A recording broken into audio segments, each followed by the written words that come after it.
Hello everyone, and welcome to another edition of All About the Cars of Gran Turismo 7.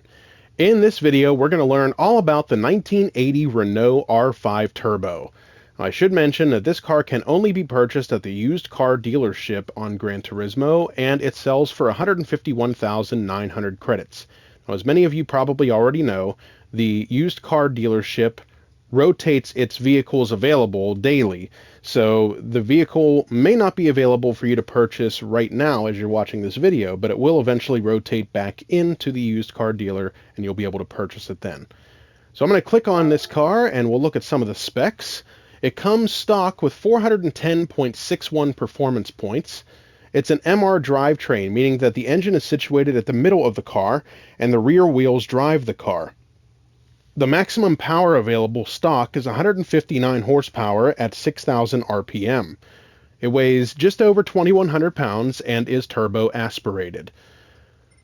Now we're going to click on Learn More and see what Andy has to say.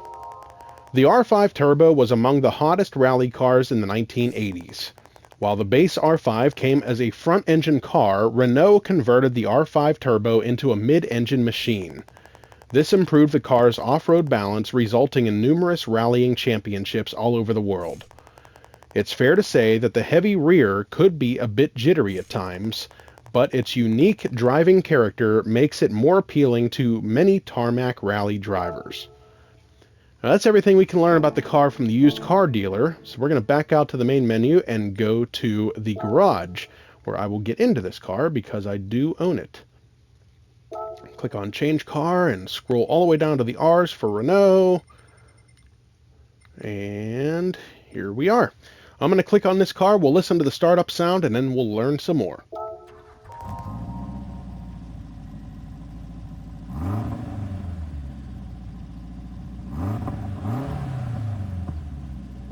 Alright, we're going to come over to the car collection and go down to this vehicle, which is pretty close to the top.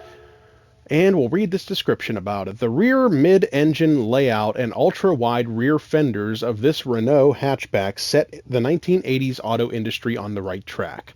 The Renault R5 Sync Turbo was the talk of the 1978 Paris Motor Show, where it was displayed with its body panels removed.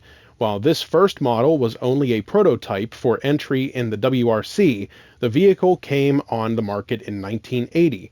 The R5 Turbo employed the same body shell as the normal Renault 5, but in order to more effectively transfer the turbo-boosted power to the road, the original model's FF layout was scrapped in favor of a mid-engine setup where the entire powertrain, including the engine, transmission, and even the differential, sat on top of the rear axle.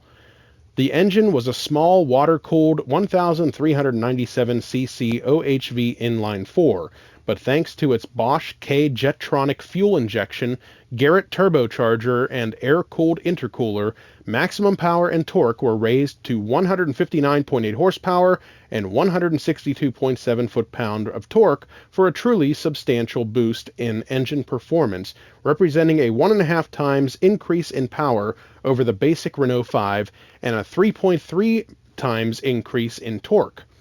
Of course, the chassis and body were also strengthened. The front and rear fenders, widened to fit the 5 Turbo's wider tires, gave this car an irresistible visual impact.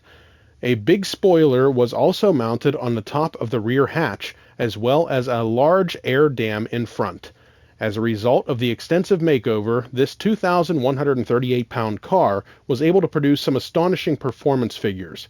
Maximum speed was 124.3 miles per hour with a 0 to 1,312.3 feet or 400 meters time of 15 seconds and a 0 to 3,280.8 feet or 1,000 meter time of 28 seconds. Debuting at the 1980 WRC in Corsica, the R5 Turbo took its first victory the following year at Monte Carlo. After that, the R5 Turbo was a ferocious contender at numerous events, forever branding the Renault name into WRC history. So some interesting facts about the R5 Turbo from this description from Gran Turismo. Now we're going to back out to the main menu once again. We're going to go to the cafe and see if anybody's there to talk to us about this car. And there are two people. We have Jeremy and Kagarazaka. So we'll talk to Jeremy first. Renault is a company that loves to compete. It has been involved in many forms of motorsport, including Formula One. It was also formidable in the rallying world alongside cars such as the Gordini and the Alpine from the 70s. The 1980s, though, the company was all about this R5 Turbo. One of its early drivers, Gene Ragnotti, mentioned that the car suffered from terrible handling. He also confessed that misjudgments on narrow roads would always cause the rear end of the car to hit objects. This is because the rear of the R5 Turbo was wider than the front. It's amusing to hear seasoned pros complain about aspects of a car they don't like. Alright, now we'll go to Kagarazaka and see what he has to say. Oh boy, this is just crazy. That 5 I love so much. What happened? Just because it wanted to go fast in rallies, it didn't have to sell its soul to the devil. It has become 7.9 inches wider, and if you look at it from the rear, it looks like a laughing Cheshire cat. And because the engine is mounted at the rear, it only seats 2 now. But wait. Upon closer examination, aside from the bulging fenders and bumpers, oh my, much of the original 5 is still there as is. Aside from the cheeks, the car has a gentle face, which means it's more Clark Kent than the Hulk. I mean, what kind of magic is this? The interior of the Turbo 1 features a super modern Mario Bellini design. This thing would be stylish even in Paris. Oh my, I think I've fallen in love with this crazy 5. Somebody, anybody, give me some of this magic on my own 5. Alright, that's all we can learn about the Renault R5 Turbo. So one last stop, we're going to back out to the main menu and go down to the tuning shop, and I'll show you everything that's available to be done to this car. So you can add anything from the sports section onto it, and same with Club Sports with the exception of the high compression pistons. Under semi-racing, everything except for a supercharger can be added, including low, medium, and high RPM turbochargers. Under racing, everything except for the supercharger and some of the higher end additions can be added to the car. So lots that you can do to increase the performance points and horsepower of this vehicle.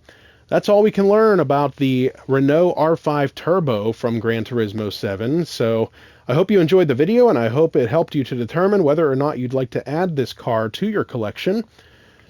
Stay tuned for more videos highlighting all of the vehicles of Gran Turismo 7. Thanks for watching. Don't forget to subscribe and like, and we'll see you next time.